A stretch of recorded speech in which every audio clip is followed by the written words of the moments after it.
very good morning, ladies and gentlemen. I welcome you to the last day of the third day of the International Conference on Theravada Mahayana, Philosophy of Ultimate Reality and its Practice. The first session for today will discuss on engaged Buddhism and stereological purposes.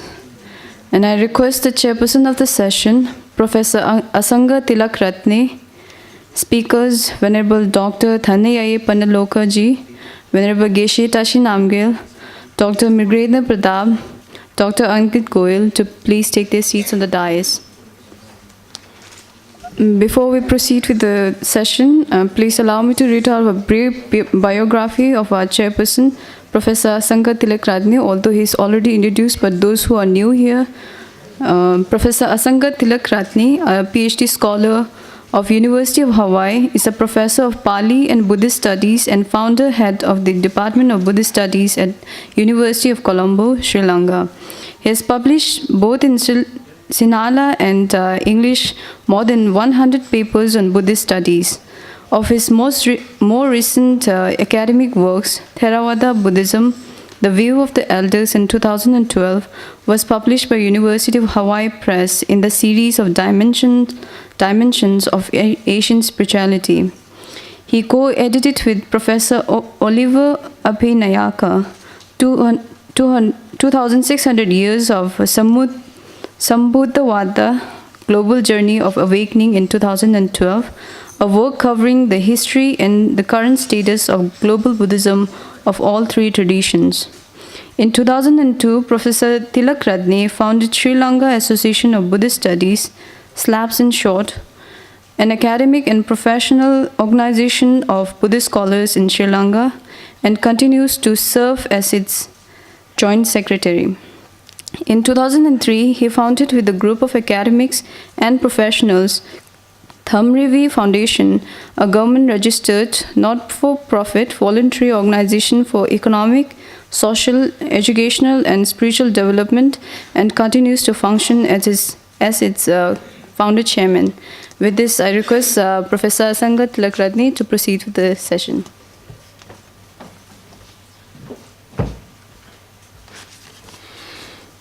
Very good, very fresh morning to everybody. It's really quite heartening and refreshing to see all the great Buddhist scholars and to be among them and have this session this morning. We are going to have this session on engaged Buddhism this morning.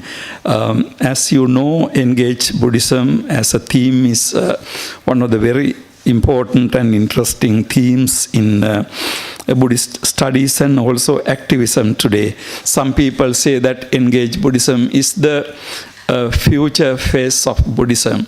Of course, that has been said some time ago, so it has become the present phase of Buddhism. It's kind of interesting when we look at the phenomenon called engaged Buddhism and also the academic discipline called engaged Buddhism. We get the impression that this is something a very new development in Buddhism. I would like to say that although we did not call engaged Buddhism, the social engagement is not something brand new to Buddhist studies or Buddhism. Now, the very first day I referred to this Chinese master who visited Sri Lanka in 1940s, and he exclaimed, "This is Mahayana," because when he saw the Theravada monks, what they are doing in their villages, small temples, he found that is social service. So it's not something new. And if you take Bodhisattva concept, of course, Bodhisattva concept is the birth of engaged Buddhism.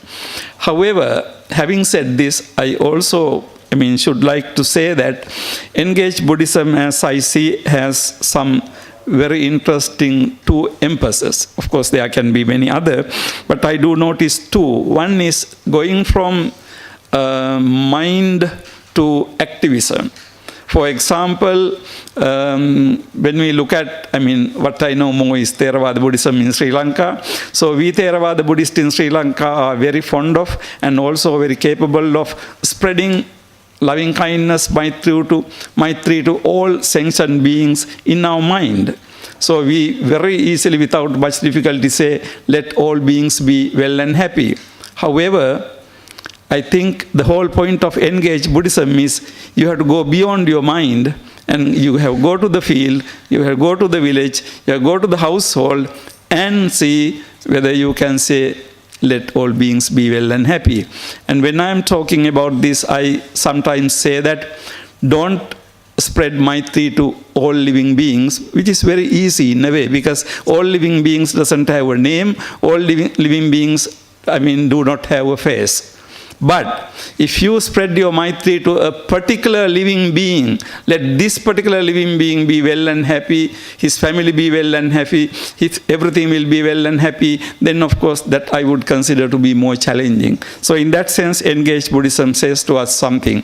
Go beyond mind, go to the field, go to the activism. The other thing is, in fact, the Buddhists have been, as I said earlier, engaged in social service. However, today we are living in this globalized world. Our problems are also globalized. So engaged Buddhism in a manner indicates that a global Buddhist activism, problems are interconnected. Of course, Pratitya Samutpada is not new to Buddhists. However, in the globalized universe, we see Pratitya Samutpada being active much more concrete manner. So we cannot isolate any problem, from global situations. So in that sense, even though we, in the famous cliche goes, think globally and act locally, but even when we are acting locally, of course, we need to have global thinking. I think those two I notice in engaged Buddhism, so therefore there is something newness in that. And also it is very challenging because, situations are new, problems are new, or problems have new appearances.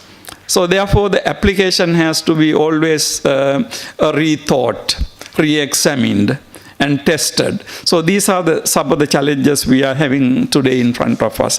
Therefore, I don't need to preach to the converted, there is no point talking much about it, but it is a very important topic. So rather than not taking much more time, I would like to directly go into the sessions. So rule of the game is all the speakers will have 20 minutes, and we will indicate termination of your time by before 2 minutes, so you can sort of wind up after that. And I would like to go to the first presenter. First presenter is Venerable Deniyai Panyaloka, because his CV is not found in the book.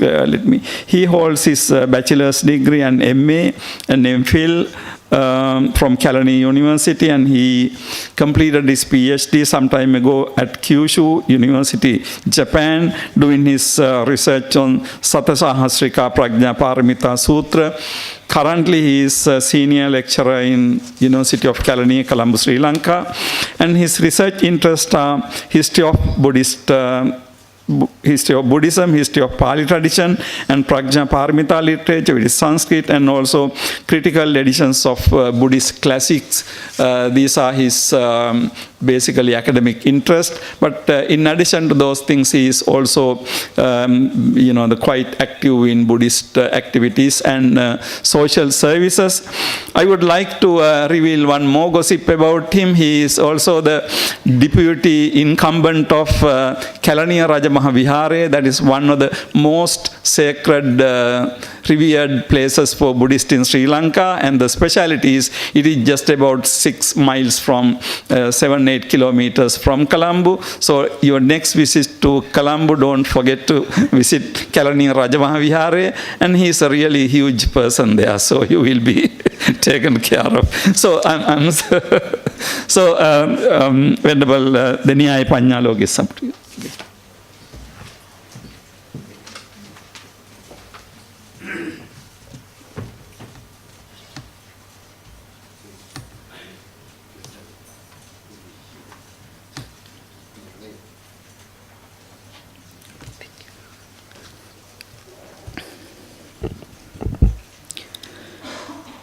Namo tassa Bhagavato Arahato Samma Sambuddhassa. Very good morning to everybody.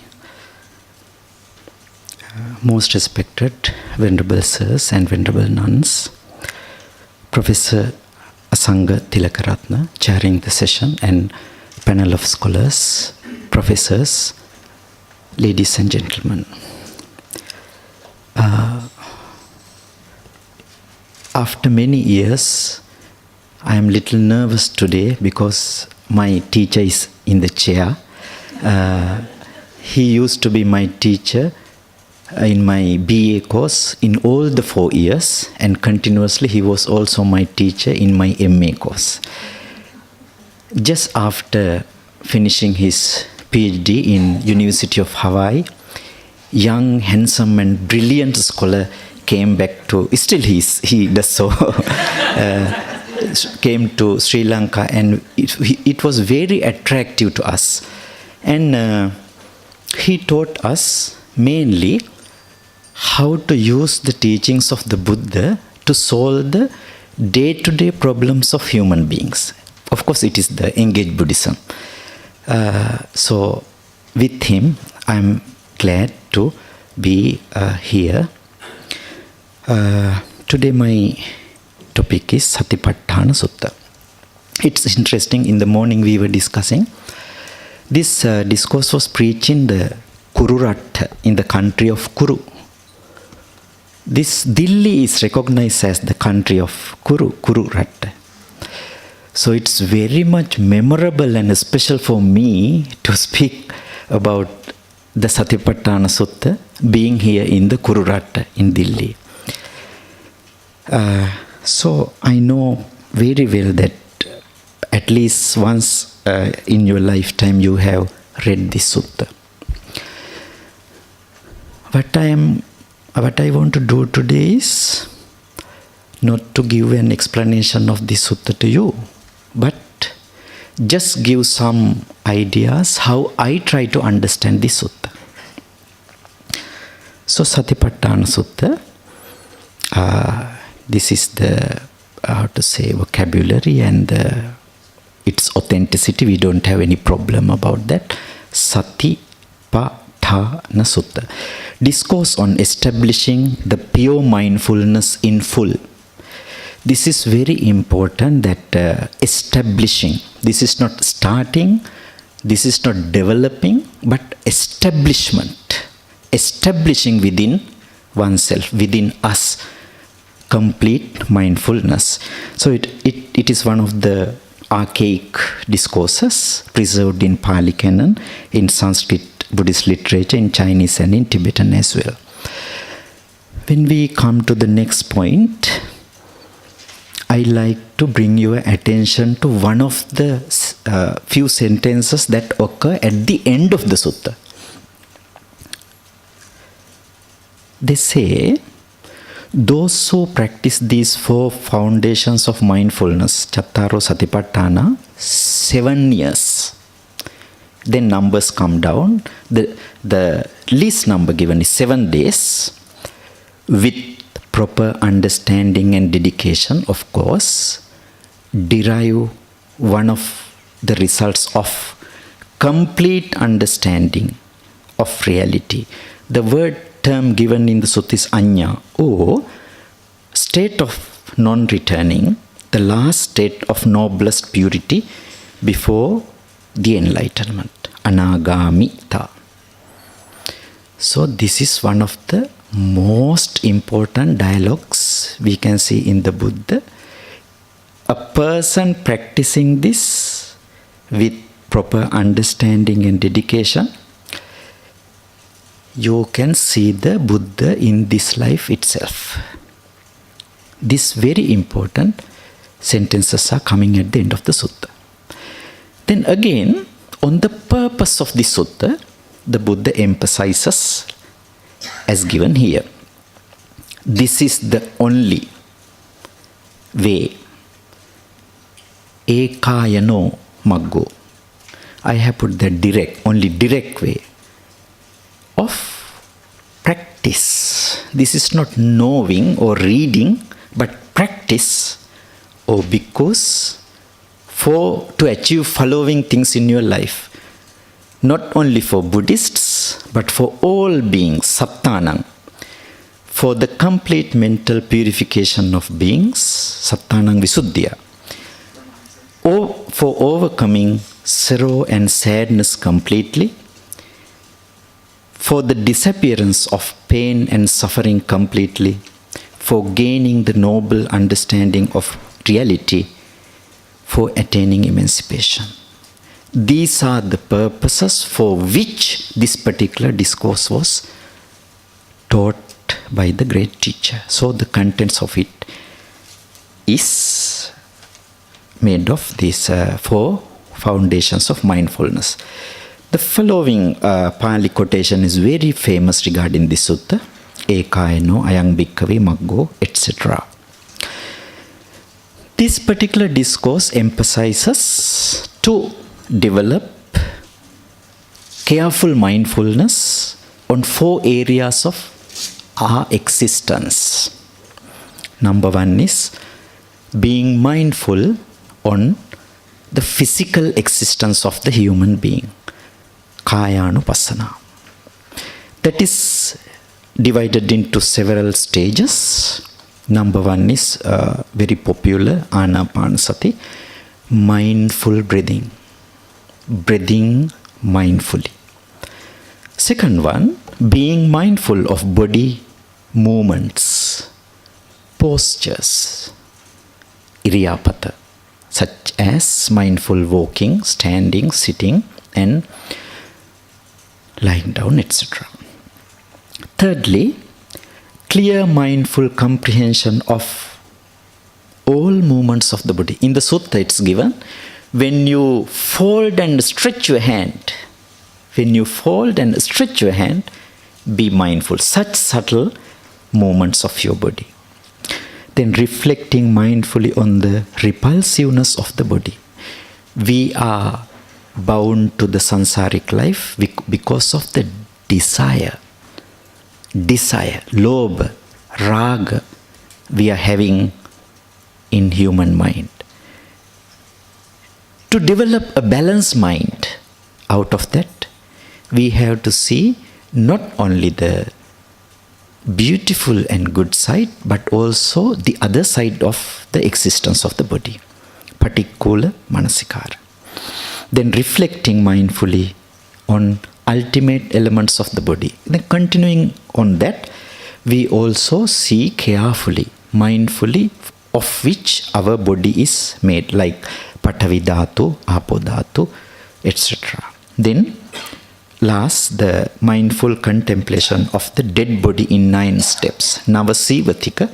It is also a kind of practice practiced by serious practitioners, that you observe the dead body. The decay of dead body is in 9 steps. That is Navasivatika. In these steps, we are advised to observe mindfully our body, my body, your body, the physical existence of the human being. Secondly, mindful contemplation of feelings. This is called Vedananupassana. That Buddhism, Buddhist texts, Buddhist teachings teach us that our entire world of feeling consists of 3 kinds of feelings. Sukha, pleasant, dukkha, unpleasant. Then neither pleasant nor unpleasant, neutral. Actually, upekka is a big word to put there. The word coming in the sutta is adukkha masukha. Neither pleasant nor unpleasant. Then, in relation to these 3 kind of feelings, we are instructed to be simply mindful and observe, being simply mindful, those feelings in relation to body and mind. That is, the word given in the sutta is pajanati. Janati is to know. Pajanati is to know well. being well aware of these moments. Then of mundane, common or average feelings, samisa vedana, and quite noble feelings, pure and unpolluted feelings, niramisa vedana. The internal ajjata and external bahiddha vedana. When we have developed our power of mindfulness up to this level, then we go to another step, that is arising of feeling and the cessation of feeling, ceasing of feeling. Then last sentence says that mindful and simple observation of feeling devoid of desire and clashes. Whenever we feel things, we are led to either desires or clashes. So the sutta categorically emphasizes that we have to carefully develop mindfulness in relation to feelings, jnanamattaya, to know them clearly, to know them well. Anissita anupadaya, not to be attached and not to develop any dislikeness towards them. Thirdly, mindful observation of the functions of mind, chittanupassana. Being mindful of the movements, how our mind moves, and the nature of it, contents of it, mind, chitta. The sutta gives a list of characteristics of mind, like with lust, saraga, without lust, vitaraga, with anger, with hate, sadosa, and without hate, vitadosa, etc. And I will go to the last one, released, vimutta chitta, where you feel the release of mundane world, of defilements, and the opposite of it. Then mind related to the external. Sorry, I have missed the two words. Ajjata is internal. Okay. Internal is ajjata and external is bahiddha. And again, like in the Vedana, arising of mind and ceasing of mind. These are, of course, deeper level of the existence of mind. Again, at the end, emphatically said, we have to be mindful of the existence of our mind, devoid of desire and clashes. The main purpose of developing this balanced balanced existence of mindfulness is to be free from desire and clashes. Then we come to Dhammanupassana, the fourth step. Mindful observation of the truth of life and aspects of mental purification. I translated Dhamma into these two words. Truth of life, the reality of our existence, and some aspects as taught by the Buddha leading towards mental purification. They are given the name Dhammanupassana. 5 hindrances, pancha nivarana. Then 5 aggregates of clinging, pancha upadana.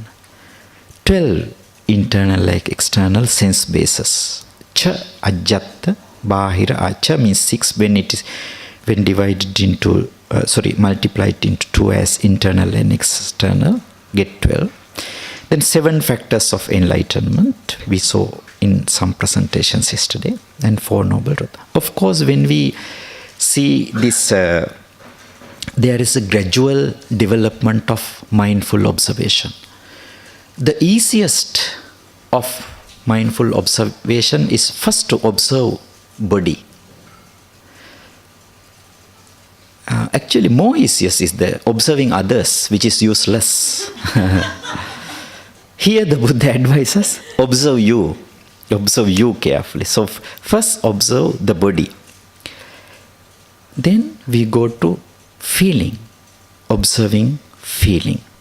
Then feeling enriches mind. Then how to change the present mind. How to change the existence and the nature of present mind. That is given in the fourth Dhammanupassana. So the Buddha says that ekayanoyam maggo. This is the only path, only direct path towards liberation, because we know very well that India is a land of saints. Even before the Buddha, there were many great teachers who reach in to the higher levels of concentration and mental purity. But the problem at the time of the Buddha was that nobody could reach the Samma Sambuddhatta, the fully enlightenment. Having attained fully enlightenment, the Buddha taught us the method of vipassana meditation to the society that knew samatha or samadhi meditation. The Buddha taught the vipassana meditation, leading human existence directly towards liberation. Then it's very interesting. I was discussing with this gentleman this morning. When we read the Satipatthana Sutta, first we read at the level of words, understanding words. Second, when we read few times carefully, we understand the meanings and the missed places. We have to remember very carefully, a Buddha is a teacher who uses words very carefully. Every word is meaningful. So without missing, we have to read the discourse. Third is reading the sutta while practicing. Reading the sutta while practicing, which is most important. In Japanese terminology, this is called understanding the subject through body, not through words, not only by mind, but understanding the subject through body. This sentence, which I saw you in one of the slides at the beginning, comes twice in the sutta. Says that you have to practice this to achieve these goals. Then again, this is that one, the story of 7 years and 7. Then this is for beginners. I know that there are some beginners here. For them, I will read this one and wind up. Mindfulness on each and every movement of the body, speech and mind is, within bracket, realizing oneself as a process of continuity of life is a beautiful thing to do. If you carefully, with a calmful mind, if you can do it, it's a very beautiful thing to do, and it brings you into light who you are, what we are, who am I, by observing body, feelings, and mind. Then it helps best to realize the life as it is and have a balanced attitude towards everything around us gradually. First, we develop a balanced attitude towards our body, mind, and its function. It gives us a huge strength to look at the world, look at the others, look at our environment with a balanced mind. Thirdly, it reminds us of purpose of our movements, for which, when we are taking food, for what we are taking food. When you are walking, sitting, it's very interesting that taking food, thinking of its purpose. Normally we are encouraged to see the color, see the taste, see the price, etc. before eating. But the Buddha say, think of the purpose of it, for what you are doing.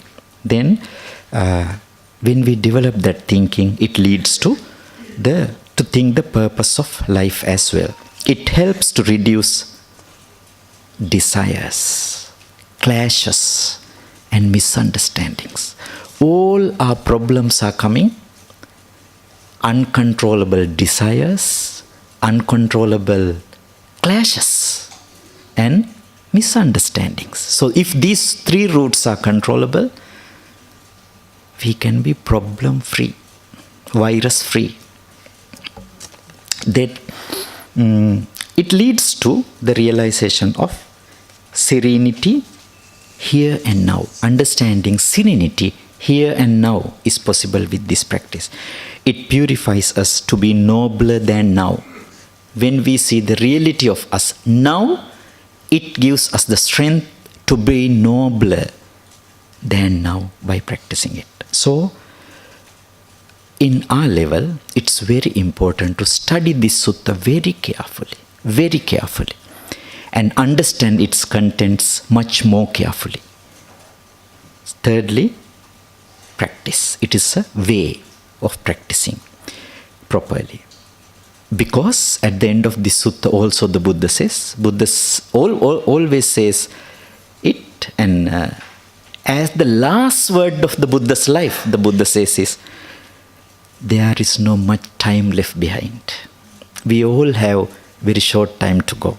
So have to get the maximum use of available opportunity to be much more better. That was the purpose of the Buddha. If the Buddha could see you being nobler than now, that was the purpose of the Buddha of preaching the Dhamma. Thank you very much.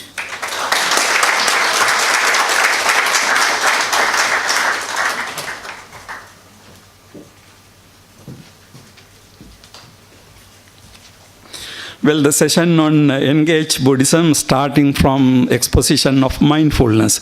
I'm sure the connection is not hard to understand because the Buddhists have to do everything mindfully. So the Engage Buddhism needs to be practiced mindfully. And of course, we know today mindfulness has been associated with almost everything and anything. 2 years ago, I wrote an article to a book on mindful journalism. And then before that, of course, we are aware of mindful mediation and mindful eating and so many other things. So, but anyhow, Venerable Panyaloka, thank you so much for this very interesting and useful laying the ground for this discussion. Next, we have Venerable Geshe Tashi Namgyul. You have his CV in the book, so I don't need to read it. But I would consider him to be an ideal person to give a presentation in this session because he is in a way living example of engaged Buddhism.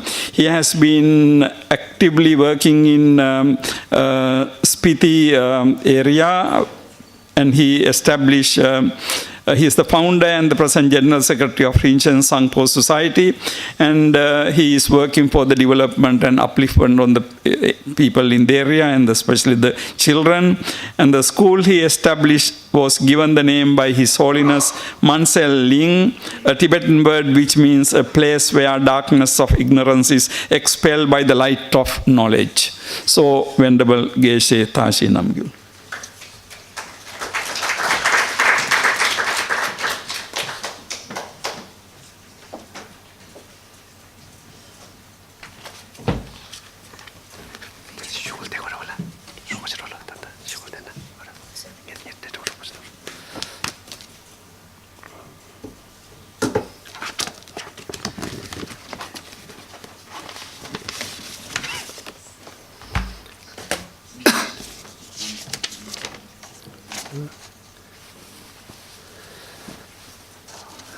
I reverently bow to Gautama Buddha, who out of compassion has taught the true doctrine in order to relinquish all the wrong views. Kangi tuze nyezo ne tawa tamje pangabishir tambi chuni tunza ba kodam tela chazalo. First, I would like to say thanks to the Tibet House invite me here in this great opportunity. Then I want to make clear 2 points. I am not even scholar. I am not even geshe. This I want to make a little bit more clear myself. I missed the chance to. Geshe is the terms of the Tibetan, really, what should say, the Gelupa sect. When I 28 myself, with this 92, I finished my study in the Institute of Dialectics about Prajamaramita and Madhyamika. Then for Geshe degree, I have to go and enter South monasteries. At that time, admission was little difficult. Then for Geshe degree, the memorizing part is very neat, highly. I'm very poor at the memorizing part. So then I had left only 3 choices, what I should do now. Then I thought I should go to meditation. I could go to the Geshe degree. Then what I do. At that time, I belong to Spiti. There's a very remote area. There's a very hard area. The temperature sometimes go minus 20, 30. There's remain also many months. So then a very good opportunity to be in the Institute of Buddhist Dialectics, like Geshe Doji Damdullah was with me and the President Dalai Lama's, His Holiness, the translator. This is my class fellow. From them, I came to know how is the modern education important for the monks also.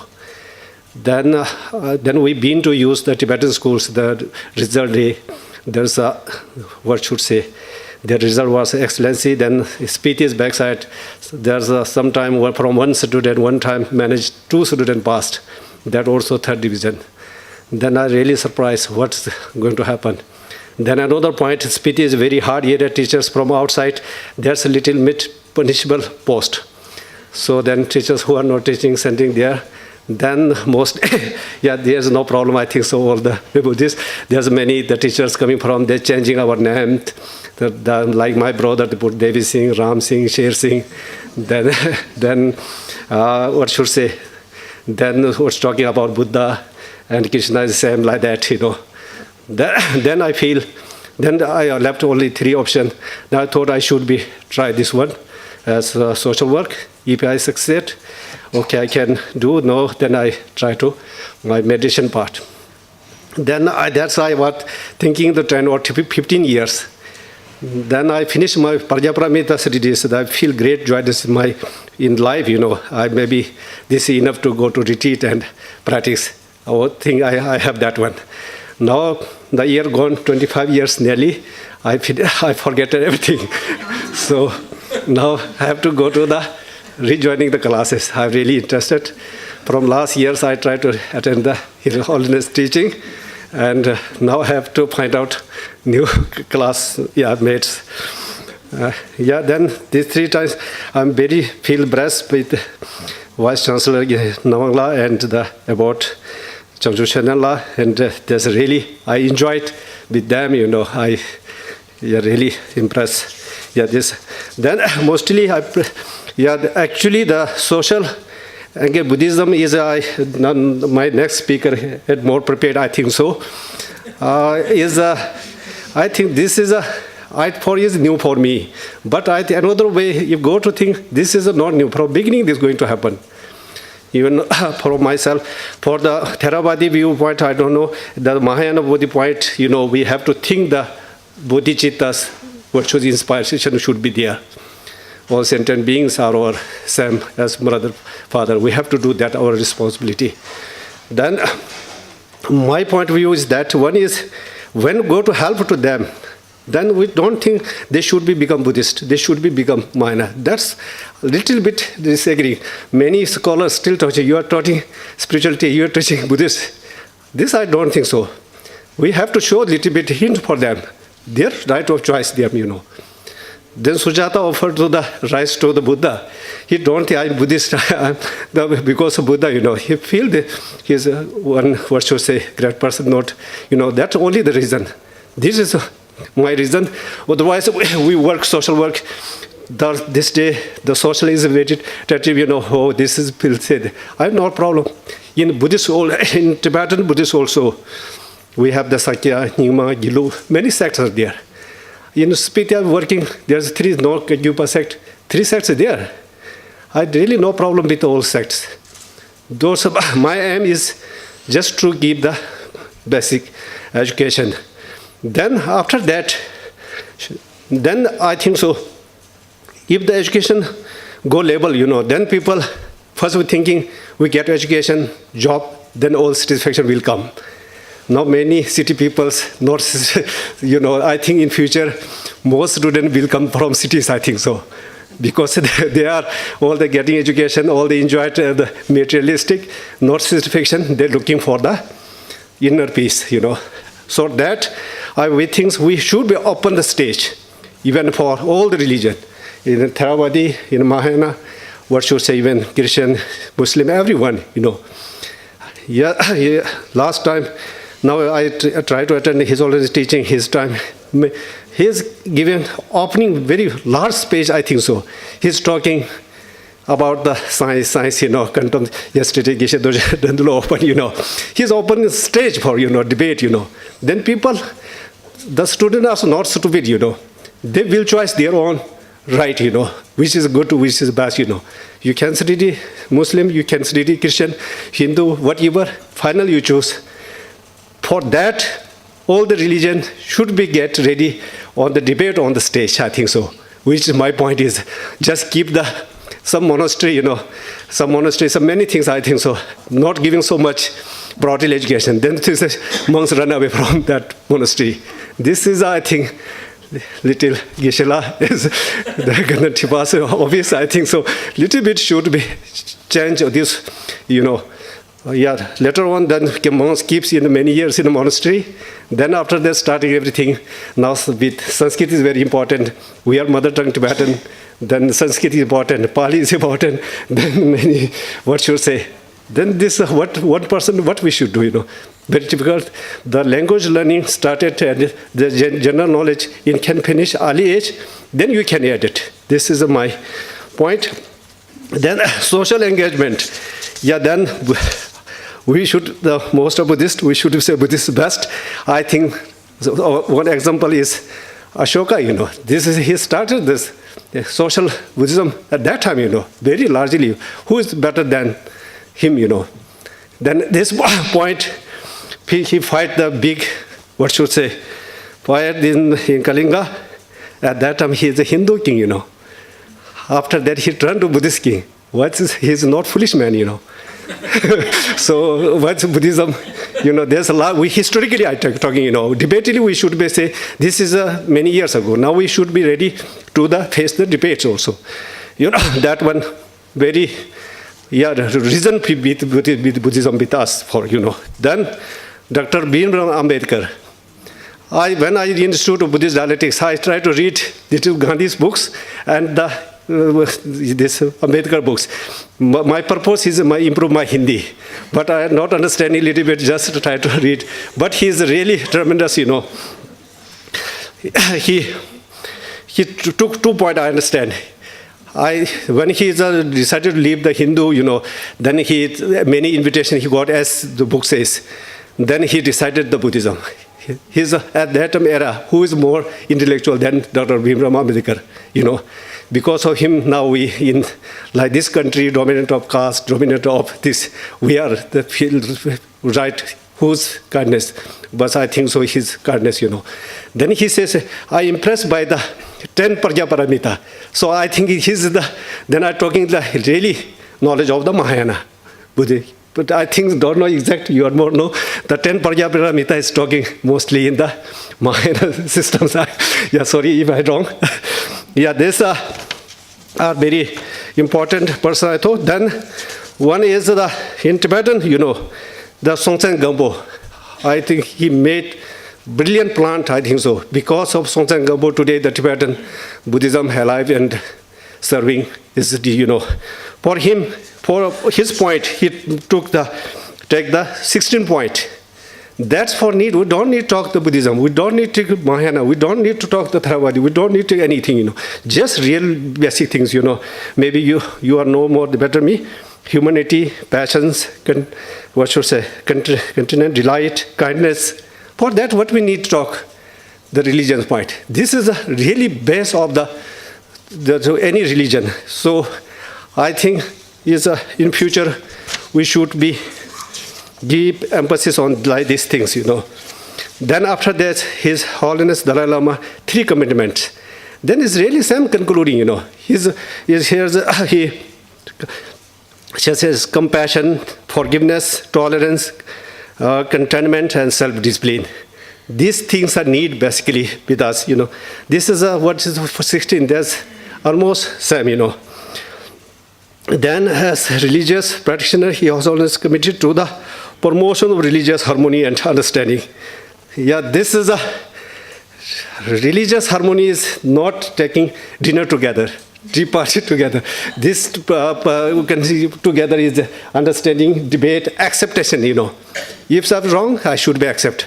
Then becoming for debate, I don't want to lose, this concept, then no atmosphere is possible. If the reality is there, then you should be accept each other's. That's my point.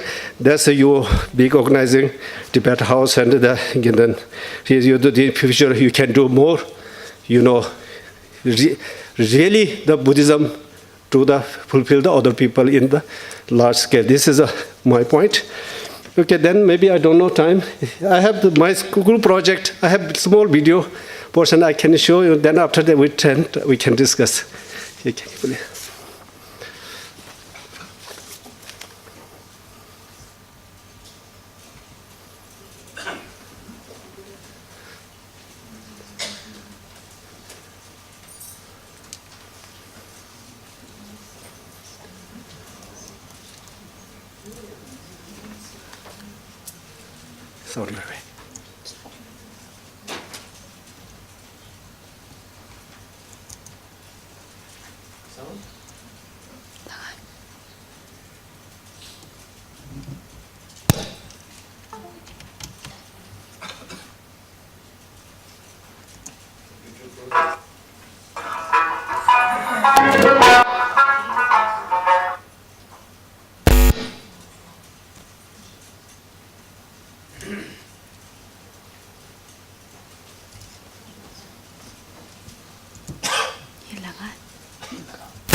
नहीं तो ना यहाँ से कर they play है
Sound. Can I try? You just connect this. पर इसका audio out डाला है आपने पर ये डालिए ना आया था ये कनेक्ट करिए just connect it.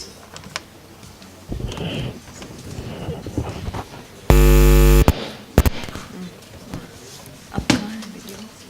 Where is the video? Here, this one, ना?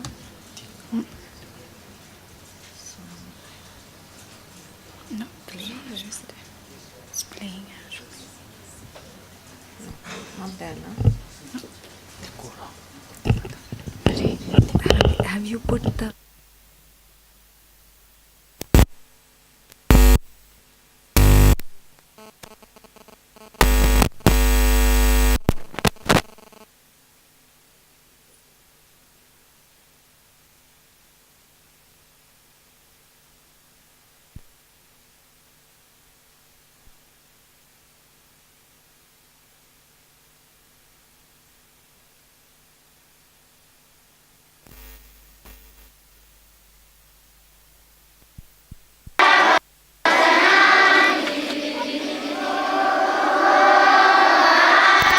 This is our school, Munseling.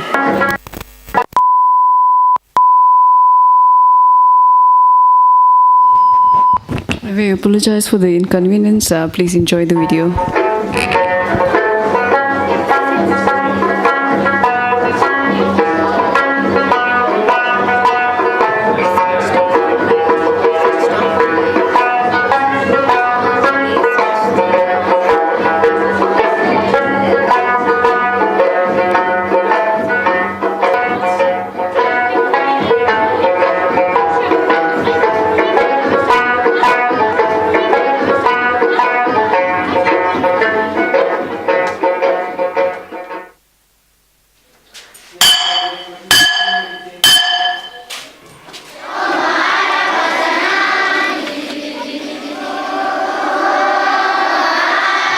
This is our school, Munseling. Yeah, we started it the construction part at beginning from 94. Starting journey, the construction and education was almost together. 1995 is with the construction year. 1996 we started the school with 75 children in this school.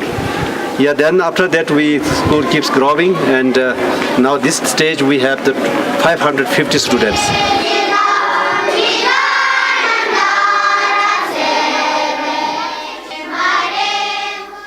The education system in Spiti Valley is in a transit stage. It is in the middle of the stage. It is mostly a boarding school, so mostly students stay in the hostel itself. Students from all parts of the Spiti Valley and from the upper Kinnour. And we have at present students from kindergarten to class 10. Yeah, this side is the high school, this is the primary school, the middle class is the laboratory. The activity is very important, practical is very important. We have quite good science labs, computer lab, art lab and library. Yeah, then this first white building is our first building by the built in 1995, inaugurated by His Holiness Dalai Lama in 1996, 3rd July. Till now we are got successful journey. Yeah, many children, I don't know exact number, many are passed away from the 10th standard, then plus 2. Many are rich in the doctors, engineers, when we put in our aims. Volunteer teachers, volunteer workers' role is very important in our, particular this Munseling school, and what we have our pilot project in Dharamshala also. We got volunteers from GAPE organization from England many years, then we have from volunteer Netherlands, the Benty Bunch. He was helped to me in many ways, so then we have lost many years from the Swedish organization. They're sending the for 4 months, many years. Yeah, then still as present we have volunteers from the UK. The kids are excited and also helping on any other projects that I can lend a hand to. Good afternoon, class 10.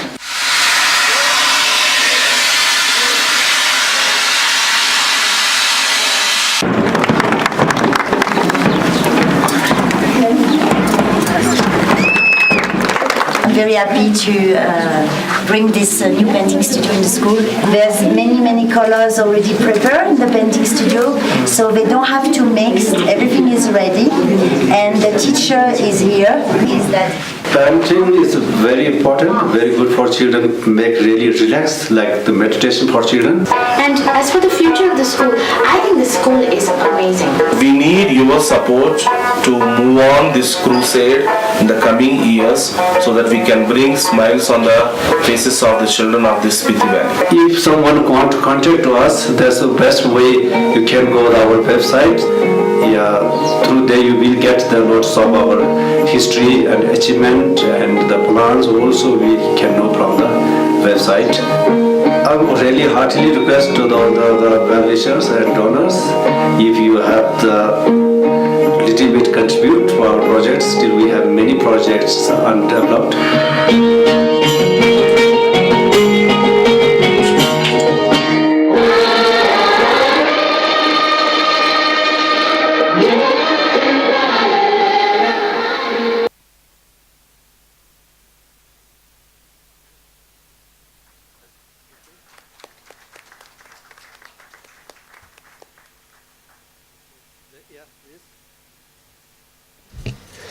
The school, we're not talking directly to children, you come to school and you have to Buddhist. But our aim is that to lift Spiti out of his economics and backwardness. This is one main reason, First, we don't have to talk religion. First, we have to talk they're eating, where you're sleeping. These things are more important. You are flat down, you talk about religion, I think not fair. I think this is Buddhist, not Buddha's wish, I think so. Then another is to preserve and promote enjoyment of Spiti and peaceful Buddhist culture. This is my little experience, now helpful. Losang Temple, they were going to work in the March Lag, my men's school is the Rangri, there's no problem. Another school, there's our capital. There when I started, then one mission school started there. Then 1 year we started together. Maybe not we meeting, they started in branch there, I also started. At that time I didn't find good teacher. I have to close after 2 years. Then I have to wait it. Then I've been to only the primary school. My teacher, he retired from there. Then he volunteered to lead school. Then we restarted my branch there. And as a school, I really collaborated them. I never from inner side, not any, this school mission, maybe children never thought, collaborated. But we tried to have, that's our school. Now today in my school, there's 250 school. In mission school, there are 50 students. So I never not from particularly even the heart, I not try to do. These things are, I think we should be do. I think so. This is important for growth. We have to improve our own institution, not the others to fall down and come down. This is not, I think, target. I'm talking this in future. How many millions people in the world, they need the spiritual things in future. They're going to more educated in future. Then in long run, who will going to win? Who is the philosophy is related with the scientific way. Not only the philosophy, only this. So that way we have to be careful, more clarity, more easy understanding. These things are, from my point, very important. Then this is another story. When I taught, one time only 2 students managed pass. That also 3rd percentage. Then we tried, in 2009, one girl dropped in Himachal in the art stream. Then in 2012, I remember one science student in the HB board, the science stream, he comes the 6th position. Whole Himachal, not only my school and that one. Then this year, I'm very happy to announce from one family, 2 girls qualified the NEET exam. These things are, now last year, now government school, the Spiti is a very thin population. If my school comes, many children, the government school going to empty now. This is my not ambition. One time I've been to Ladakh, Sonam Wangchu, the role model of that one. He's really trying to uplift to government schools. I've been to ask, you got some things to me. Then he says, okay, then if government school improve, not problem, let's children your school. I don't say, if government school good and I have to close, I'm very happy, these things are, then now what happened, first I started project with 17 children. That I know only this 17 people. Otherwise, I never been to invite any single children from any family. They come, they keep growth. Then many people says, okay, now 200 is enough, 300 is enough, 400 is enough. Then they say, okay, why naturally growing, then why we not expand? That's why I'm talking, the Buddhism also should be open for everyone.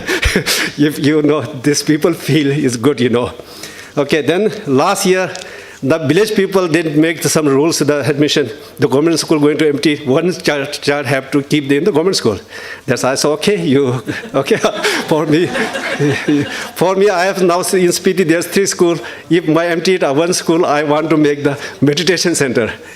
If someone want to come for some days, some weeks for meditation, it can be possible. Really, I'm dreaming is that the government make rules like that, people make rules, because Spiti is very thin, not like Delhi, come like that one, Yes, our side comes, then another side class, They reduce, my school, meditation and Yungne and like that was my dream project. This is I got I never thought like this. I'm telling my story like this. I got opportunity here. Thank you very much, Tibet House, everyone. Thank you very much.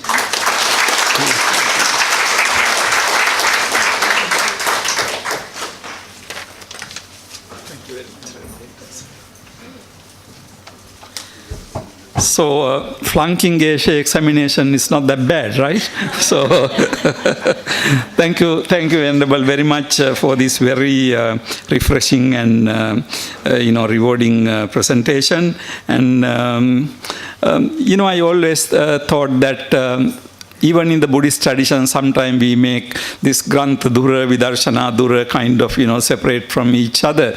Ultimately, I think all these have to really go together. So the social engagement has to be mindful, and also social engagement has to be with the right attitudes. I really like, Venerable, what you said about this conversion thing, because our South Asian experience in particular is, we are bombarded with so much, the money, rice, dal, and all the stuff, and people trying to come and give salvation to us.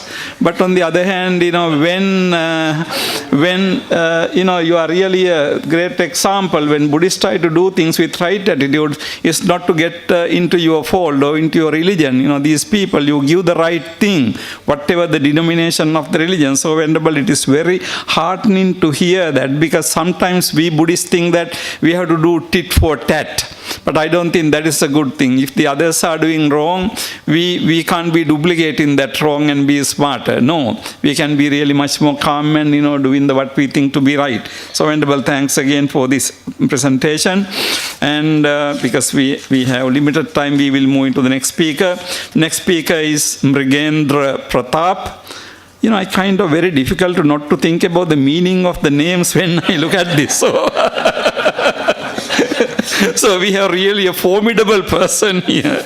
Anyway, his CV is not given here, so let me read it. He is currently a visiting faculty of the Department of Pali, Savitri Bai Phule, Pune University, Pune. His fields of specialization include Theravada Buddhism, modern Buddhism, contemporary Japanese Buddhism, and communicative Pali language. He has 9 years of teaching experience and 8 years of research experience on various topics, such as a critical study of modern Buddhist literature of Venerable Sangharakshita, a survey of the new Buddhist religions of Japan, and a manual for speaking Pali with grammatical and lexical notes. His research articles have been published in national and international journals.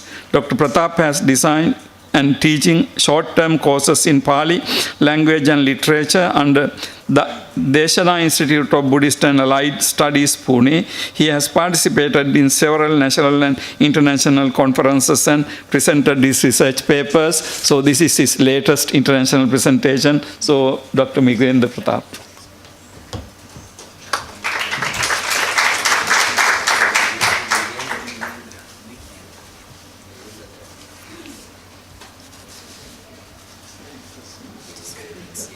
First one.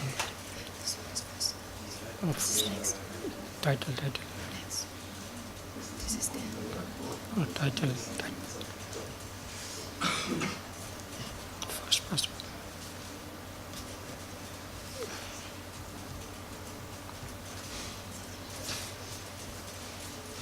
Yes.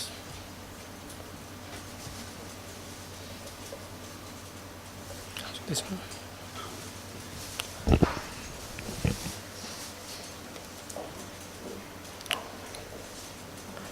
Respected Bhikkhuni Sangha, Bhikkhu Sangha, Chairperson of the session, Professor Asang Tilakratne ji, eminent scholars, professors, and students and others, good morning to all, one and all. First of all, I would like to thank Venerable Geshe Dorji Damdul ji for granting me to express my views on the engaged Buddhism in Theravada. It is a great opportunity for me. I would also like to thank my teacher and guide, Professor Mahesh Devkar sir, who always encouraged me to participate in such a gathering. Dear friends, this topic, Engage Buddhism in Theravada, is divided into two parts. The first part will give introduction to Engage Buddhism, and the second part will talk about roots of modern socially engaged Buddhism as seen in Buddha's own life, teachings, and practices.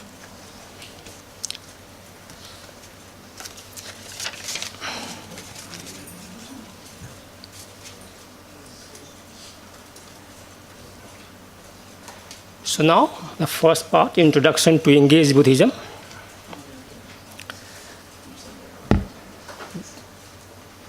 The term Engaged Buddhism was coined by the Vietnamese Jain Buddhist monk Venerable Thich Nhat Hanh in the 1960s, who opposed the war between North and South Vietnam, which was supported respectively by Soviet Union and its communist allies on the one hand, and by the USA and its capitalist allies on the other.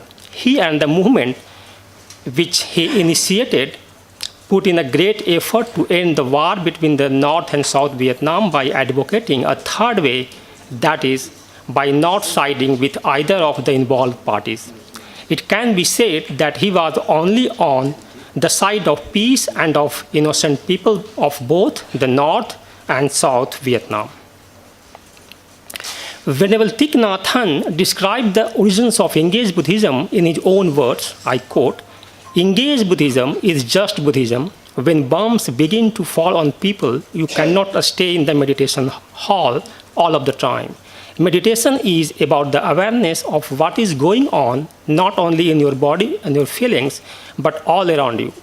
When I was a novice in Vietnam, we young monks witnessed the suffering caused by the war. So we were very eager to practice Buddhism in such a way that we could bring it into the society. That was not easy because the tradition does not directly offer Engaged Buddhism. So we had to do it ourselves. That was the birth of Engaged Buddhism."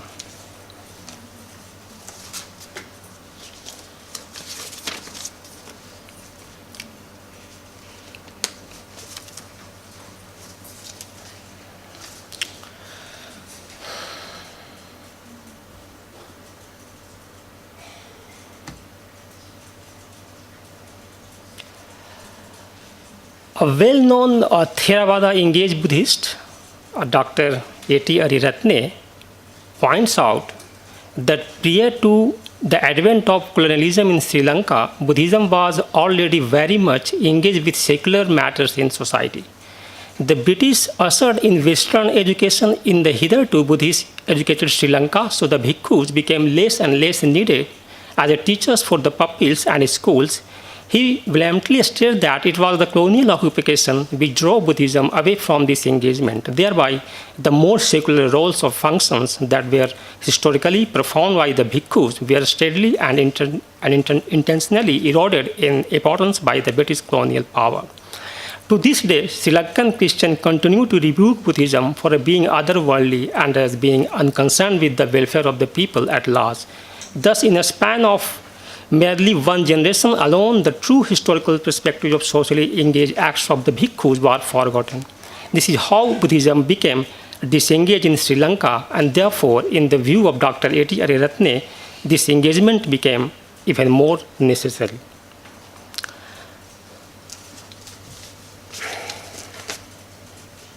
Now, I will come to the second part of my paper, the roots of modern socially engaged Buddhism as seen in Buddha's own life, teachings, and practices.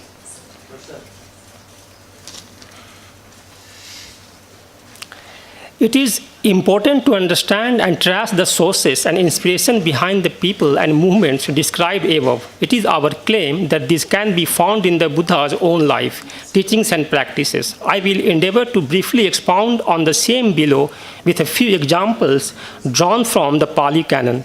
The Buddha's social engagement is found in the canonical and extra-canonical writings of Theravada Buddhism. This engagement appears in the form of his teachings and its implication for the individuals and society both. In spite of this, some scholars believe that the goal of Buddhism was personal transformation rather than social transformation. This section will discuss some important facts related to the aim of the Buddha's establishment of the Sangha and its development in the light of social engagement of Buddhism.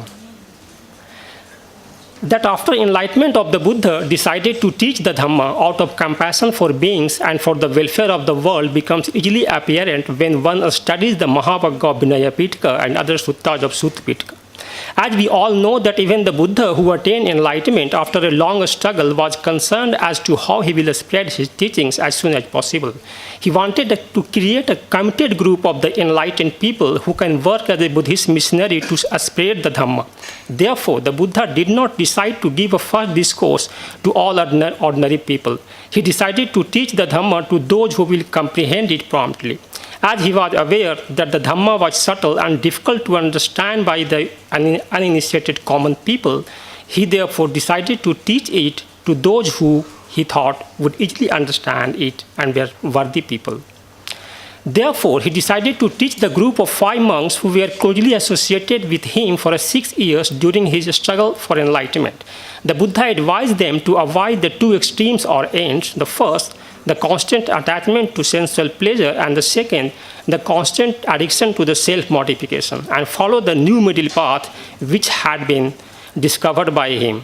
The Buddha explained about the middle path as the path which leads to the attainment of the 4 supermundane paths of arahantship, to the understanding of the 4 noble truths, and finally to the realization of the ultimate goal, Nibbana.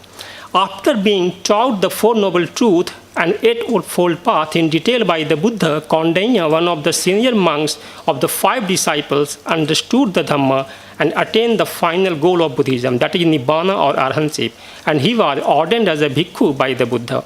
The assumption of the Buddha was right that these 5 people would understand his Dhamma soon. The Buddha tirelessly worked hard to convey the Dhamma for his disciples. Sometimes the Buddha taught 2 disciples while the other 3 went for alms, and the 6 of them lived on what those 3 disciples brought back from their alms round. Sometimes he taught 3 disciples, that other 2 went for alms, and the 6 of them lived on what those 2 disciples brought back from their alms round. As a result, remaining disciples also become arahant. It is notable that the Buddha always liked to go for alms himself. Even when he was 80 years old, he went for the same. However, here the Buddha was giving full concentration to these 5 disciples to transform them into an ideal Sangha. The Buddha had a mastery to engage his teachings in various conditions to individuals or groups or society. Therefore, after ordaining his 5 disciples in the Sangha, he taught with different skillful approaches to the rest 55 merchants in Varanasi. When Mlinia's son named Yasa came near to the Buddha with distressed mood, the Buddha encouraged him and expounded the Dhamma with a different approach. Initially, he delivered a progressive talk on Pubbi Katha to Yasa about generosity, morality, celestial states, the evils of sensual pleasures, the blessing of renunciation. When he realized that the Yasa's mind was supple and was ready to appreciate the deeper teaching, only then did he teach the 4 noble truths in detail. Following this, the Buddha delivered a discourse to Yasa's father, the millennial, and later his mother and former wife. It is very interesting to observe the Buddha's approach to teach the Dhamma to Yasa's family. Here, the Buddha delivered only a progressive talk, but he did not teach them about the 4 noble truths in detail. The powerful effect of the Buddha's teaching was that all 3 family members of Yasa were delighted from the Buddha's teachings and attained the first stage of Santhu, that is Sotapanna. They not only understood the Buddha and his teachings, but they transformed themselves. Thereby, Venerable Yasa's parents and his former wife did not oppose to Venerable Yasa becoming a monk, bhikkhu. This event is very important to get the insight of the Buddha's approach to teach the Dhamma. An important point to note here is the family is a unit of the larger social organism we call society. When it starts following teachings of, for example, the 5 precepts, even the society at large benefits. This is how the socially engaged aspect of Buddha's teaching manifests itself. There is an assumption that the Buddhas gave more attention to create a sangha of monks rather than creating a sangha of lay followers. However, if we observe the development of the sangha minutely, then it is clear that without the creation of a committed lay followers, it was very difficult for the Buddha to make a bhikkhu sangha. It is described in the Mahavagga of Vinaya Pitaka that the news of Venerable Yasa's ordination spread in the city of Benares, and his 4 householder merchant friends and other 50 householder friends approached the Buddha, and they all attained the arahantship. However, there is no information about the family of these 54 merchants who became arahant in Mahavagga of Vinaya Pitaka. It seems that the family members of 54 arahant, friends of Venerable Yas, must have approached the Buddha, and the Buddha might have instructed them the same as he did for Venerable Vyasa's family. Therefore, it is a definite possibility that the Buddha had a large group of lay followers who were supporters of the Buddha and the Sangha. The Buddha focused on committed arahant community, but he did not ignore the lay followers, as it seemed that the Buddha was more serious about his lay followers and his goal to give a taste of the first stage of sainthood to lay followers who would help the Sangha till the end of their lives. After 2 months of the first sermon, Dhammacakka Pavattan Sutta, the Buddha set up a group of 60 arahant disciples who became the first messenger of the truth, Dhammaduta. The message of the Buddha for these 60 Dhammaduta was a foundation of the concept of engaged Buddhism. Before sending these 60 monks in various directions without any distinction, the Buddha addressed them that there are beings with the dust in their eyes who will not hear the Dhamma, but there will be some who understand the Dhamma. He instructed them that not more than one should proceed on a singular way, thereby sending them in different directions to teach the Dhamma. The Buddha sent his enlightened disciples to propagate and engage the Dhamma for the good and happiness of the masses. Out of compassion for others,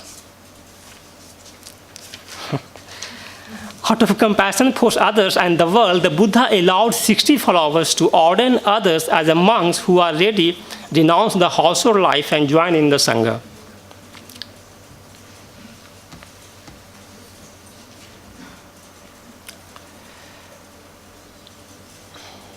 So now my point was related to the social teachings which Buddha has given in the Mahavagga Vinaya Pitaka, as we can see in the Sigalovada Sutta. This is a kind of, we can say that is a householders. This is a Vinaya Pitakas of household holders.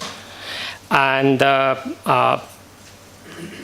after that, we can see the Buddha has delivered the many discourses for the lay peoples here. And caste system is today already exists in India, so the Buddha criticized the curse of caste system, and not only criticized, but we can see the Upali barber that was ordained by the Buddha, the first rather than the Sakyan princess. So we can say that how the Buddha's to transform the society, was transforming the society in that time. We can also see that the Buddha lifted the status of downtrodden women and gave them respectful status of the society through the foundation of the Bhikkhuni Sangha. And when the king of Kosal Pasendi was not happy to hear the news that he had become a father to baby girl, the Buddha advised the king and paid tribute to women by explaining chief qualities of women. So it was we can say that, and how Buddha is engaging his teaching. This is very important point I would like to say here. This is right now the people in India, the last 2-3 years, they are saying that what we should eat or what should not eat. So see what the Buddha said in that time. When the Vikt Devadatta Thera requested the Buddha to enforce the 5 rules of bhikkhus, one of which was to not eat fish or flesh throughout life, the Trojan Buddha declared that his disciples were free to adopt these rules or not, but would not make them compulsory for all. The Buddha gave a clear message in the Chakravarti Sunada Sutta of the Dignikaya that poverty is an important cause of violence and it should be abolished by the righteous ruler to grant farmers with a grain, merchant with an investment capital, and laborers with fair wages in order to promote the harmonious society. There is another example in a Vinaya Pitka. The Buddha criticized to give a special status to any language and follow their followers to learn the Dhamma in their own dialects. In Aranya Vibhanga Sutta, the Buddha advised to follow middle path to avoid language conflicts in the society. He instructed that one should not insist on local language and one should not override normal usage. This teaching is very effective as a solution for the conflict of linguistic problems of contemporary India. So in the summary, the Buddha required the bhikkhus to spread the Dhamma amongst the lay followers, since that is what they could do best. The Dhamma teaching in turn encouraged to the lay people to be generous, to be sensitive to one another's needs, like example, lack of importance of caste, responsibility of rulers, etc. So in this way, the Sangha was very much socially engaged. It can be said that the Buddha and the members of the Sangha influenced the individuals, families, traders, rulers, communities, workers, and larger section of the society within the existing framework of the social, political, and economical environment. This impact was a good example of engaged Buddhism. So now I will come to the concluding remarks. There are many differences between the social, political, economical, ecological, and cultural condition of the society of the Buddha's period and the contemporary period. Almost all engaged Buddhists from the East and the West, such as His Holiness Dalai Lama, Venerable Thich Nhat Hanh, Sulaka Sivaska, etc., have been engaged with different issues like war, foreign invasion, cultural genocide, extreme social injustice, poverty, excessive individualism, consumerism, etc. However, all engaged Buddhists have taken inspiration from the Buddha's life, teachings, and practices. Their movements and organizations have tried to solve these problems on the basis of Buddhist principles and ethics. Although they are open to certain useful non-Buddhist ideas and practices like human rights, etc., they are not open to those ideas and practices that do not align with their own Buddhist worldview, like excessive individualism or materialism. In the Buddhist perspective, these suffering are a result of the roots of unwholesome deeds, that is, greed, ignorance, and hatred of individuals who created the institutions, government, and policies. Several key aspects of the Theravada Buddhism, such as the no-self, independent origination, eightfold paths, and loving-kindness meditation, can help us create a tool for a spiritual social activism to find a solution for contemporary complex nature of suffering. Thus, Theravada's Pali Canon is a mine of precious jewels. There is a need to unearth them for the betterment of the society at large. Thank you.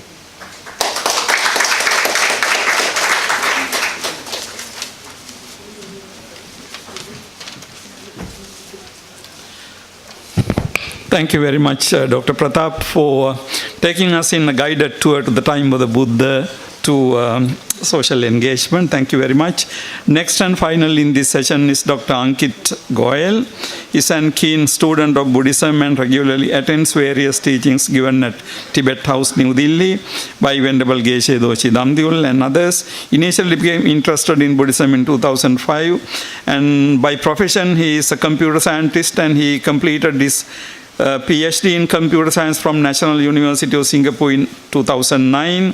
His other interests include computer programming and application development, and currently works in the area of finance utilizing these skills. So we have Dr. Ankit Goyal, and he gracefully agreed to complete his presentation within 15 minutes so that we will have some time for presentation. So Dr. Ankit Goyal.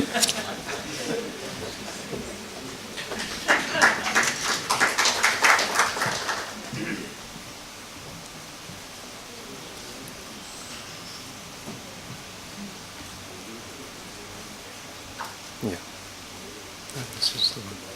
Oh, okay.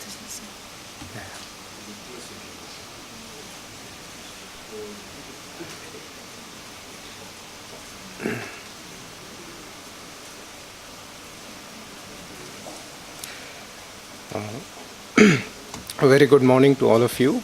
It is my honor to be present here among very learned and experienced venerables and scholars. And I'm none of these, neither a very learned scholar or nor a practitioner in terms of the spiritual path of Buddhism. So even though, and the topic that I am going to talk about is just describing about the qualities of Buddha, which is, again, I'm not qualified, but I'll try my best. So, as conscious human beings, as living beings, our innate desire for happiness is what drives us to engage in any kind of activity. And it is not just with humans, but even animals, even the tiniest of insects, they are all driven by this innate desire for happiness and to shun even the minutest amount of sufferings. And this is evident in the way the insects or even animals, they react when they feel threatened in their desire. And it is with this desire for happiness that since ages, that there has been a focus on developing our external environment surroundings so that we can live a comfortable and happy life, which has led to enormous amount of material development. But as pointed out by Venerable Geshe Tashi Namgyala, that alone is not sufficient. So since ancient times, there has been various seekers and spiritual persons who have tried to look at the another aspect of happiness that is inside ourselves, to look at our inner world of thoughts, emotions, feelings, which is directly accessible to us, and something they realize that if we can gain a greater control over these processes, that can lead to a real benefit or happiness. So the Buddhism has been or is a product of such culmination of such a process by Buddha Shakyamuni, who was Prince Siddhartha, an ordinary being. And today what we have in terms of his teachings is his experiences that he shared with all followers to attain the same kind of result. So my talk, 5 Kayas, means the 5 Buddha bodies. It will be discussing how, as a culmination of this process, from the Buddhist point of view, the highest level that a person can attain, where they have eliminated all sorts of sufferings and attain the highest state of happiness, the Buddhahood, how it manifests. So from the point of view of engaged Buddhism, as Dr. Mrigendraji has explained, that Lord Buddha was able to, because of his own capabilities, he was in the best way able to benefit other beings. So how does that, so in a way that if we are also able to attain that kind of state, that level, that is also one way that we can be provide a great contribution to the society. So before I talk about the 5 Kayas, very briefly I would like to talk about what actually are the factors which are responsible that keep us trapped in this cycle of suffering or samsara. So as many of the speakers before have actually already discussed, that it is at the root cause lies our own ignorance which misperceives the reality, which either is not able to see the reality or engages in erroneous ways. And due to that ignorance, the ignorance acting as a root, it leads to the proliferation of various other defilements, which are then further responsible for us to be trapped in this cycle of suffering. So all our obscurations or defilements can be grouped into 2 categories: the grosser defilements or afflictions and subtler defilement of afflictions. The grosser afflictions are also called afflictive obscurations, which primarily constitute of 3 categories. The afflictions, which we understand as negative emotions, we have anger, jealousy, hatred, pride, and underlying all these is the afflictive emotion of ignorance, and then desire and hatred. These 3 are also called root delusions. And then based on these afflictions, the actions that we engage in, the karmas, they are called contaminated karmas. And finally the third category, the third kind, is the active seeds or imprints of these 2 afflictions and contaminated karmas. And then the subtle defilements that we have, they are also called cognitive obscurations. And these are basically nothing but inactive seeds or latencies of afflictive obscurations. So in what way does these defilements affect us and trap us in samsara? So not going into details, but afflictive obscurations are what are primarily responsible for us to remain in samsara, and what this also means that if some person is able to eradicate these obscurations by means of following the proper path, as has been the path and practices, as has been gone over in detail by many of the past presenters, what kind of path one can follow and what all practices are. So if by virtue of following those practices one is able to eradicate these obscurations, then one attains the freedom from samsara. And if someone is able to eliminate just the afflictive obscurations while still cognitive obscurations remain, then these persons attain the arhatship, and they fall into two categories. One is called Shavaka Arhats and Pratyeka Buddha Arhats. And if one further goes ahead and with more effort eliminates even the cognitive obscurations, one can then attain the full omniscience of Buddhahood. So it might seem that there are three categories of people: somebody who can attain Shavaka Arhatship, some who can attain the Pratyeka Buddha Arhatship, and then some who can become Buddhas. But ultimately, it is not the case that if somebody becomes a Shavaka Arhat, they remain at that. So by further, it is said that they are inspired by the Buddhas, and then they further work on to eliminate their cognitive obscurations as well. And ultimately, they also become Buddhas. So there is finally one goal, the highest attainment is that of Buddhahood.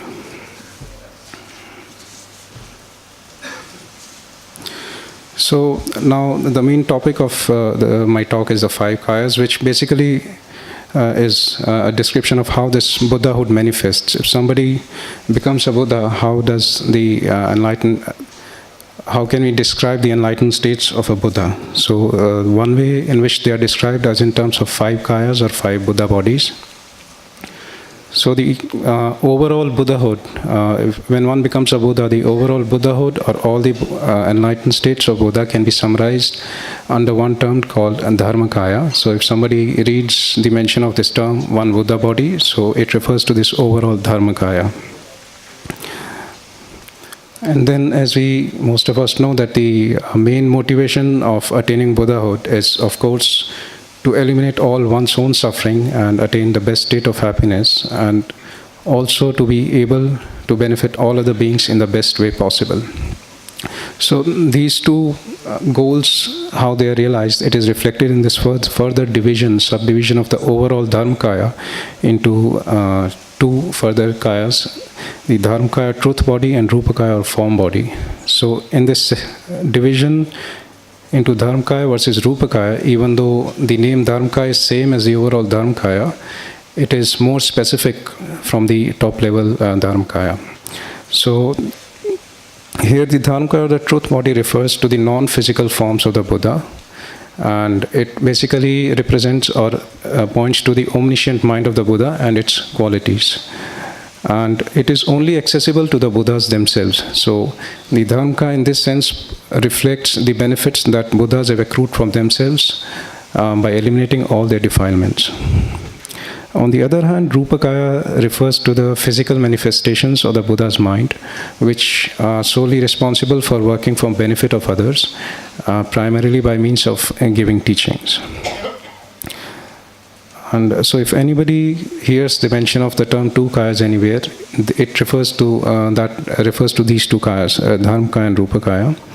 And just to elaborate a little bit more, the Dharmakaya is a result of the practice of accumulation of wisdom, the wisdom which sees the reality as it is, whereas Rupakaya is the culmination of the practice of accumulation of merits, which includes practices such as five perfections, like perfection of generosity, ethical discipline, making prostrations, etc.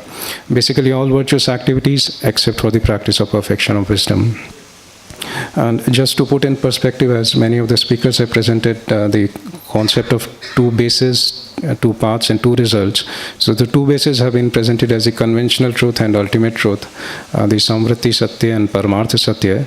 So the accumulation of merit happens on the basis of the conventional truth, because all these acts of the generosity, practice of patience, ethical discipline is done within the world of conventions. So it is on the basis of conventional truth, that one accumulates merit, whereas on the basis of realizing the ultimate truth or samriti satya, one accumulates wisdom and attains dharmakaya. So in many places we also hear the discussion about three kayas. So the three kayas are derived, if we further, to discuss three kayas, we further divide the rupa kaya, which are the physical manifestations of Buddha's mind, into two categories: sambhoga kaya or enjoyment body, and nirmana kaya or emanation body. So the difference in these two kayas lies with the fact that sambhoga kaya or enjoyment body is accessible only to the Arya Bodhisattvas, which are basically Bodhisattva practitioners who have realized the wisdom which sees the reality directly, non-dualistically. Whereas Nirmanakaya is also accessible to non-Arya Bodhisattvas, ordinary beings like us. For example, Buddha Shakyamuni was a Nirmanakaya, or emanation body of the Shakyamuni Buddha. And that is not the only difference. So there are there are 5 attributes which characterize the Sambhogakaya. And these attributes I'll just quickly go over. The first is the major and minor marks, which are they are said to be 32 major marks and 80 minor marks, which are said to beautify the physical form of a Sambhogakaya. For example, the overall hand can be considered as a major mark, whereas the finer characteristics like color of nail, shape of fingers, etc., are considered the minor marks. So the details of these can be found in Abhisamaya Alankara, Ornament of Clear Realization by Arya Maitreya. And the second attribute is in terms of time. That is, a Sambhogakaya eternally abides. That is, there is no birth and cessation to Sambhogakaya. It will remain until the end of samsara. And the third attribute is in terms of place, that a Sambhogakaya resides in the Akanishta heaven, in Tibetan Okmin, which means not below or above, indicating that it is above all samsaric realms of existence. And then the fourth attribute is in terms of retinue, that a Sambhogakaya is always teaches only Arya Bodhisattvas, as I mentioned previously. And then finally in terms of teaching, a Sambhogakaya manifestation of a Buddha only teaches the Mahayana Dharma. And whereas a Nirmanakaya manifestation, for example, Buddha Shakyamuni, so any Nirmanakaya may have some of these attributes, but not all 5 of these. For example, in terms of time, Buddha Shakyamuni remained on earth for only 80 years and did not abide eternally. And in terms of place, Buddha Shakyamuni appeared on this place earth, which is in a realm of samsara and not in Akanishta heaven. In terms of retinue, Buddha Shakyamuni had all the followers and not just the Arya Bodhisattvas. And then in terms of teaching, again Buddha Shakyamuni taught a variety of dharmas and not just the Mahayana Dharma. And then we also read at many places the mention of 4 kayas. So to arrive at the 4 kayas, we then further go to the Dharmakaya and divide it into 2. So Dharmakaya, which is only accessible to Buddhas, basically represents the Buddha's omniscient mind. So it's 2 subdivisions, the Swabhavika Kaya or natural truth body, and Jnanakaya and wisdom truth body. From these 2, the Jnanakaya or wisdom truth body is nothing but it refers to the Buddha's omniscient mind, whereas the Swabhavika Kaya or natural truth body, it refers to the qualities of the Buddha's omniscient mind or a wisdom truth body.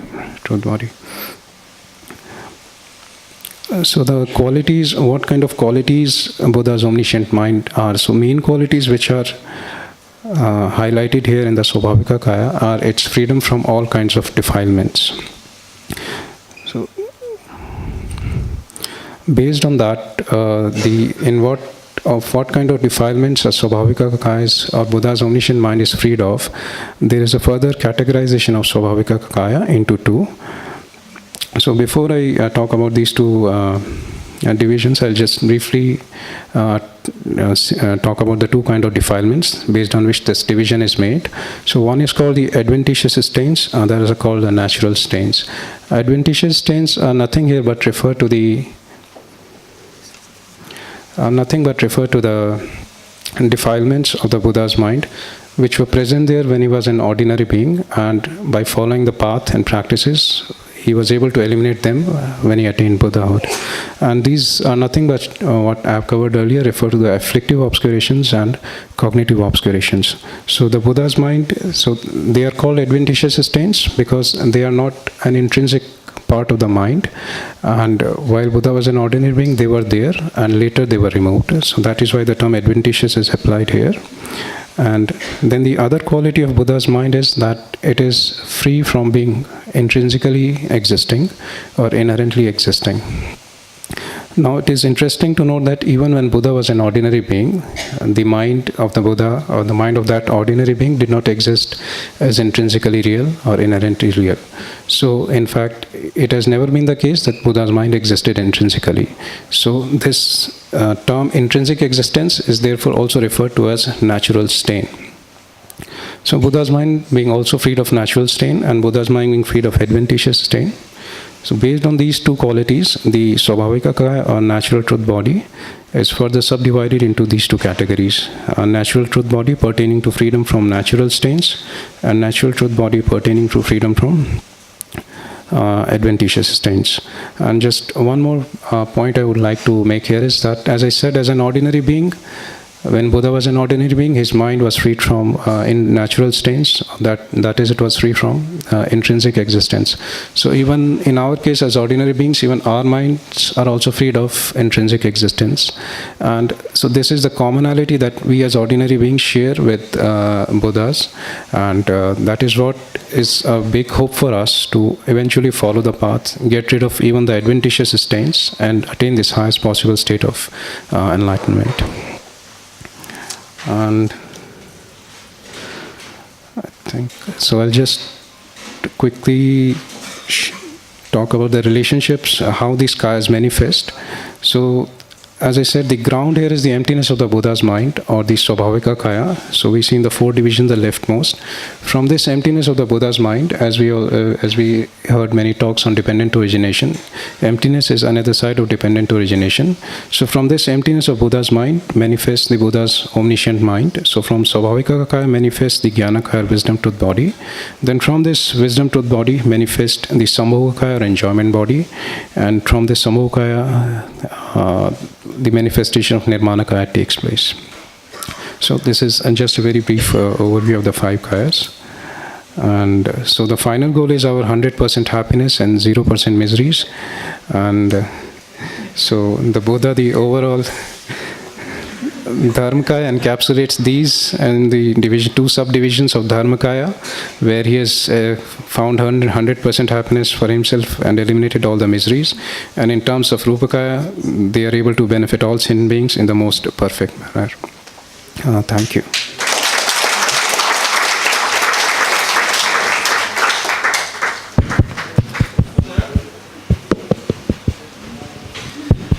So we are just not visible physical bodies, we have much more into it. So five kayas. And thank you very much, Dr. Goel. So we have just about 8 minutes, maybe we can steal 2 more minutes from the other side. 10 minutes for discussion. Please direct your questions to any particular speaker. Identify yourself and then the question. Please don't have too much comments. Okay, thank you. It's open for floor. The floor is open for the discussion. Thank you. Hello, my name is Manuel. I'm from Nalanda University. Thank you for the opportunity. So I have a question for Dr. Pratap. You mentioned in your presentation this episode of the message of the Buddha to the 60 Arhanta as the foundation of the concept of engaged Buddhism. I would like if you could elaborate a little bit more on that, because I understand this passage as a way of spreading the Buddhist teaching in general, but engaged Buddhism has specific features related to social injustice and political oppression. So I don't know how exactly do you see in this particular episode a foundation of the concept of engaged Buddhism. Thank you. Be very quick. Yeah, thank you for this question. And you see what I have said and what I have written. You see the the situation, means social environment of the Buddha's time and all. So whatever you are talking about social justice and economic justice, so you have to look in the society of the Buddha's time.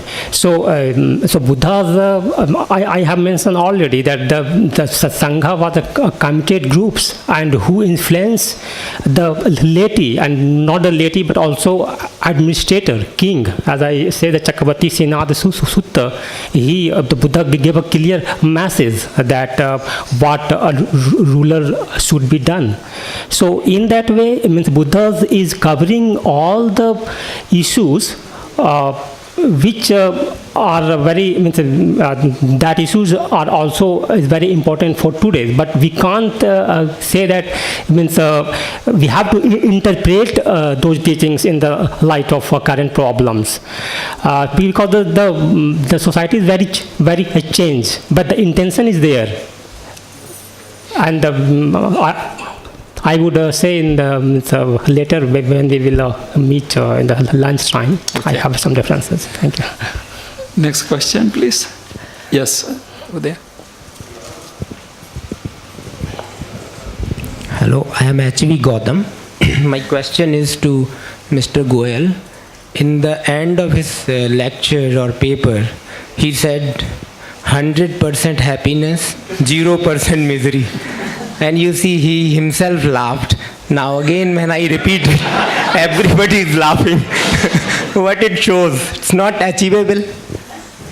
Thank you.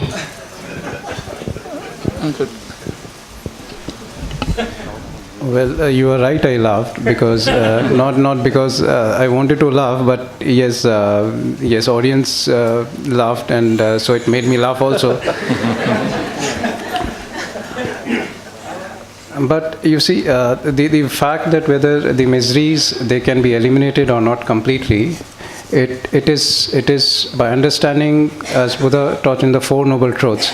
The first truth was the truth of suffering, and the very next truth was the truth of cause of suffering. So, and the third was the truth of cessation of suffering. So, the fact, just to complete, the fourth truth was the path leading to the cessation of suffering. So the very first teaching the Buddha gave was the first thing he highlighted, where there is suffering and you have to identify the causes of suffering. And once you have identified the causes of suffering, then you can see that there is a cessation possible if one can eliminate those causes. And then how one can eliminate those causes, that is by following the path that Buddha highlighted. Then for us, that before following the path, that if we are sure that okay, we can eliminate or we cannot eliminate, that is sure a difficult point, difficult to make sure. But of course we can make a beginning and try to see what he made sense. And of course there are check marks as one follows the path. I believe that one can really gain certain insights and experiences. Okay, this is what Buddha said and this made sense, and I am able to eliminate certain level of nonsensical my mental attitudes I have. So that is what I can say. Yeah, I think the why people laughed at it was we are using modern language. I think we need to get used to it. So absolutely there is nothing wrong in talking about 100% being happy and 0% being unhappy. So yes, my vote is for you. Okay, all right. Actually, I had a question for the previous session, but I haven't formulated my question properly. It's basically that when we see current events, for example, what is happening in Burma, we know, all of us know Burma as a Buddhist country and society. But what is happening to the Rohingyas there just because they're another ethnic group or another religious group? Why? I would like to know why there isn't some concerted action among the Bhikkhu Sangha of all those nearby states to prevent this kind of thing happening. Because there's a great deal of misery. And if we go back to Sri Lanka, at the time of that, the famous, this overrunning of the Jaffna area, and in Time magazine they showed the face of militant Buddhism. Madam, your question is clear. So why Buddhist monks are not doing anything what is happening in Rohingya and other places? Yes, but thank you. Also in Sri Lanka at that time, right. Why did it seem as if the monks were actually pushing it? Anyone to respond to it? No, what is happening in Rohingya in Burma with people, and why the people don't see Buddhist Sangha is doing anything. So I think that's a question. Maybe I think this was not discussed in the session, but I would like to try to give you not an answer really, but what is happening with Rohingyas and what happened in Sri Lanka and other places. I think these are not simple issues to be addressed within 1 minute. However, what is happening with Rohingyas today and what has been happening for some times, what is being reported and what is being not reported is a very serious issue. I don't think we should be very naive to think that there is black and white here, there is this innocent people who are being victimized or something. In fact, I mean, personally, I've been in Myanmar for 10 days before. I have met a lot of Burmese monks. And when you talk to the Burmese monks and, activists, you can see that there is quite, other side to the problem. There are many sides to the problem. So I think my warning is we just should not be complacent enough, something black and white is happening and some X and Y is doing this. So we need to go beyond that. Yes, Joy. Hello. Yeah, good morning, everyone. I'm 10Sept2017. I have a couple of questions. One for... Just ask one because we have already gone overboard. Okay. And then I like to give some time to Matthew to talk. So anyway, go ahead with your question. Okay, if one question is allowed, then my question is open to all the panelists. I just want to know what is the main difference between thought, perception, and concept. Say it again. What is the main difference between thought, perception, and concept in terms of assimilating the external ones into their own mind? How exactly that differs? Yeah. Okay, that question is not really related to the present discussion. Why don't you have that time in over tea or something? Because it takes us. I think I would like to thank you so much for your question. But we will. I will. You can direct it to the speakers. But this may be the last comment by Matthew. So you go ahead and then we will conclude it. I mean, I sort of really just had a comment about the last thing, and I think it's really important that we have that discussion when we're talking about engaged Buddhism. Right. So I appreciate the idea that this is complicated and there are many sides. But for instance, we've recently seen Donald Trump say that there are many sides to neo-Nazis in the United States. And I have a real problem with sort of getting out of the discussion by saying that. I mean, not to be sort of pushy. Sangaji, I respect you very much. But I do think it's a really important thing we engage. And when we talk about engaged Buddhism, right? I mean, this is a form of engaged Buddhism. If you look at in Myanmar, for instance, this Viratu, Bhante Viratu, right, who's really espousing a quite radical, violent form of Buddhism. Engaged Buddhism, right? Not the engagement we would like to talk about, like we spoke of today. This is a real thing, and so I think we do need to address it. And there are many sides, and there is a lot of bad reporting, and things get the flames get fanned, but we should talk about it. We should bring it up, and we should, in this context, as engaged Buddhism, why we can go back to the Buddha's time and find the positive side of engaged Buddhism when it's not there, right? So why shouldn't we push the more difficult issue? Yeah, absolutely. Thank you very much. So for Geshe Damdul, for the next conference, maybe we have part of the engaged Buddhism. Maybe perhaps, it's really true because, I don't mean to sideline the questions, but simply because, I'm supposed to be done by now, so that's why. But of course, it's open for discussion informally. So I should thank all the presenters who were very interesting and very, very provocative and very rewarding and insightful presentations, and also for the audience who participated and those who contributed by asking questions and making comments. So thank you so much.